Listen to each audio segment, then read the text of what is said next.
Welcome to News Brief on Global Television, Abuja. I am Anthony Momodio. Mixed reactions have continued to trail the scrapping of the Niger Delta Ministry as hosts of Niger Delta leaders and activists kicked against the move. Elder statesman and Ijaw leader Chief Edwin Clark, who alleged that the federal government was planning to use the resources of the South-South zone to fund other zonal development commissions, said the people of the Niger Delta would not accept the move.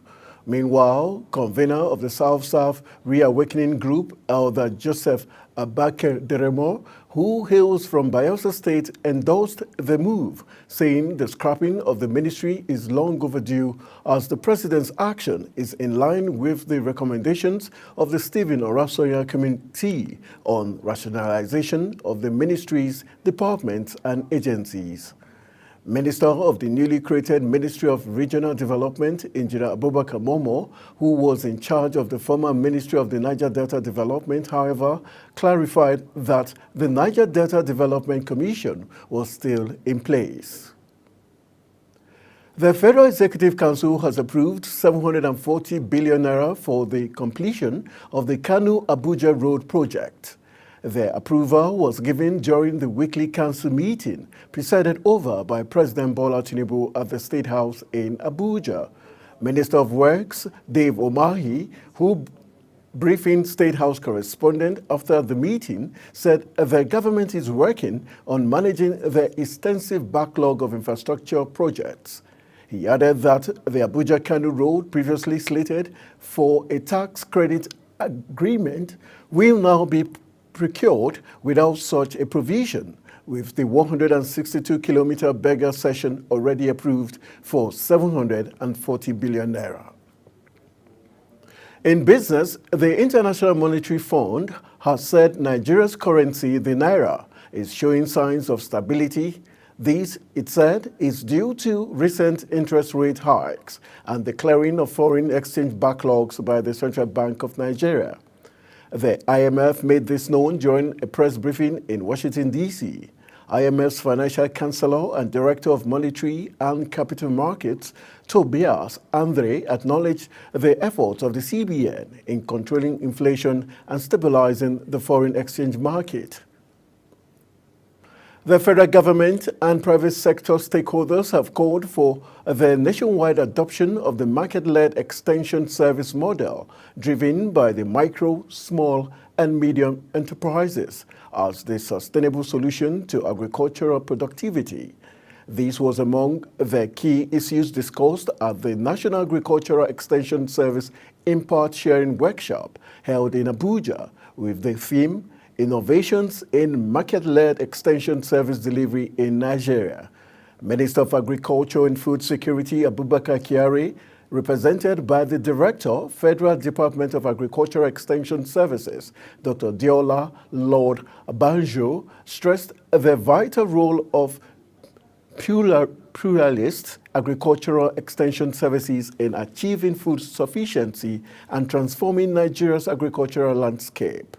The minister noted that MSMEs have been transformed into extension delivery firms through training and coaching.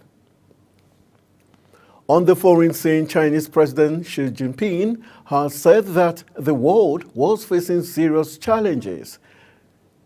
Xi Jinping, speaking through leaders of BRICS emerging economies on the final day of the BRICS summit in the Russian city of Kazan, urged the group to be stabilizing force. Addressing assembled leaders, Xi said the common march of the global south towards modernity is a major event in world history.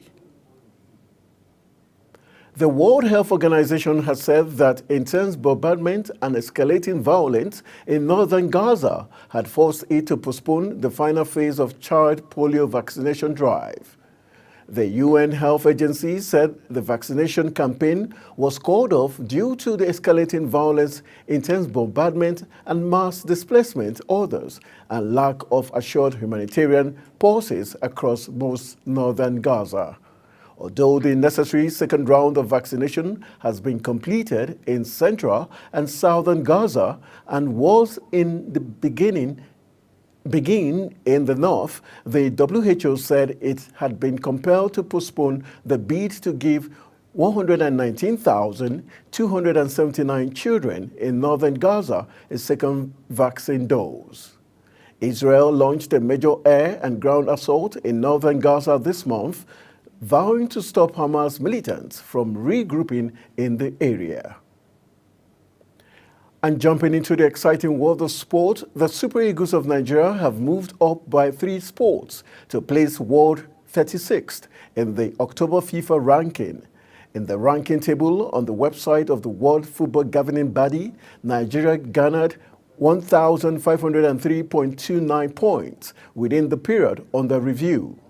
The senior men's national team defeating Libya in the first leg match of the African Cup of Nations qualifiers in Uyo also reflected positively on the continental position as the team ranked 4th behind Morocco, Senegal, and the Pharaohs of Egypt instead of the 6th spot they occupied in September. Super Eagles captain Ahmed Musa has been appointed as sports ambassador for Kano State. The appointment was confirmed via a statement by the secretary to the government of the Federation, Abdullahi Bafa Bichi.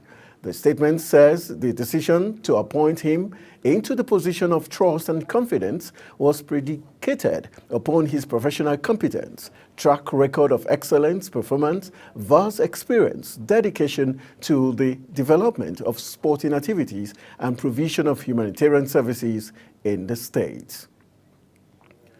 And moving to Spain, Real Madrid, though of Thibaut Courtois and Rodrigo, are likely to miss the Clásico clash with La Liga leaders Barcelona on Saturday with injury problems. Madrid revealed in a statement that Courtois has been diagnosed with an abductor injury in his left leg, with Ukrainian stopper Andrei Lunin, his usual replacement, who had earlier stood in for him in the month after the Belgian suffered a minor hip injury. Meanwhile, Rodrigo appeared hurt during the final stages of the win over Dortmund, and Madrid coach Ancelotti said the winger had a muscular injury. Spanish media reported that Rodrigo is poised to miss the game against the league leaders with a hamstring issue. That's it on Newsbrief, and it came to you live from Nigeria's capital, Abuja. I am Anthony Momodu. Thank you for watching.